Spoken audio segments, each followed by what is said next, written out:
Alright, so Akama Ga Kill. I'm 100% sure I said this right.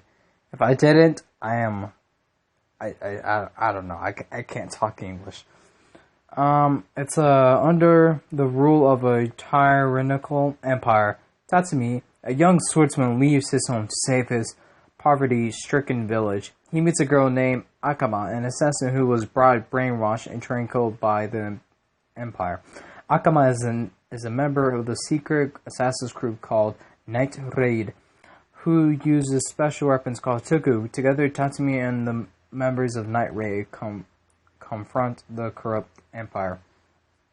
So, it's only like 24 episodes, and I don't think it's going to get another season. If it does, I'll be wildly surprised about this.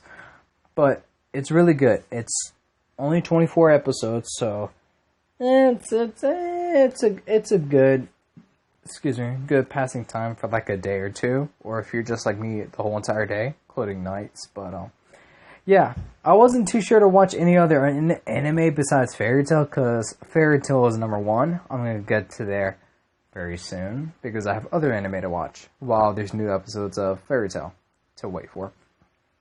So this is actually my first anime I watched besides Fairy Tail. And surprisingly, it was good, but I did have like a small little complaint about this anime. Every single title has the word "kill" in it. That's not an issue for me. It's just like every episode. The first episode, kill the darkness. Episode 2, kill the authority. Episode 3, kill your cares. Episode 4, kill the imperial arm users. So just how the info said, there's not you. I'm talking like this is a video game, but yes, the protagonist Tatsumi is a swordsman. He left his village to go find his friends into this empire kingdom. I can only remember so much, and it's only been like a day or two. But yeah, he was brought in by this sweet girl because he didn't have any money. He gave his money to some girl that Tatsumi wanted to be like a general or something to command an army or something along those lines, so he could save his like the info said, save his people from poverty. But it turns out the girl that she invited him over to her parents' house and everything. They're like really fancy rich people, but yet Night Raid, which is assassins that only kill very bad people. So it's like Deadpool in a way. To kind of give you a picture of what Night Raid. It does have some really lovable characters. I don't know. I'm always gonna keep saying that in every anime. I just love all the characters so much. It's just when you're really close to with that character, it's really hard for you to get over their deaths and everything. The deaths is just my biggest turnoff right now because every character in Night Raid, they were just all unique in their own way, and I love their personality. Each of them are so different in how they interact with Tatsumi when he joined Night Raid, and their deaths are just like slowly going up, like members of Night Raid, until there's only one person, which is Akame. Spoilers, because this is only like 24 episodes, so I kind of spoiled it, because I think there was only maybe 8 people in total that joined, maybe 10 people in total that joined Night Raid, and all of them died, except for the boss. I'm not going to count her because she's still alive, but Akame is the only one that's alive currently, so I don't see how they're gonna make another season out of them. But they did what they did. Night Raid stopped the tyranny, so it's like back in the day with King George and all that in the Great Bend. So something along those lines, but having assassins to kill very bad people to help this village to stop being like not used, but like being weighed down for all this corruption from this tyranny. The tyrant is from this king. This king is just like a 10-year-old boy or something, taking advice from this minister that's the one that's very corruptive. He's the one that's influencing this 10-year-old boy. I guess like it's like the family bloodline or something becomes royalty, somewhere along those lines, and he's been given that responsibility at that young age ever since his parents died, which is like, whoa. But yeah, it's basically that there's a common enemy, and they do bits by bits to destroy the corruption that's been brought on to the kingdom. So, what else I can say? It's very well. It's very well. It does have a great story, and you get to understand everyone's background, like their history, because each one of those members of Night Raid has their own dramatic past of what brought them into Night Raid in the first place, and they could get to use these weapons called Imperial arms, which is agent weapons that have been passed.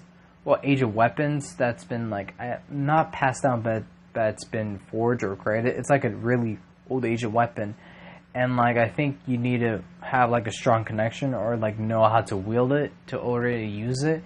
And there's like I think 30 something of it, and Tatsumi got his Imperial arms from his bro. His bro is when you get to see him in the beginning of the episode. I think it's like maybe 19 minutes in before like it cuts off to the rolling credits. But yeah, you get to see the armor, and later on I think it's like maybe episode like 10 or even 12 that his bro died because he was fighting these other people that have Imperial arms as well. There's only like 31 or 32 of these, and if two people clash together, only one of them will survive. One of them will win, and the other will lose.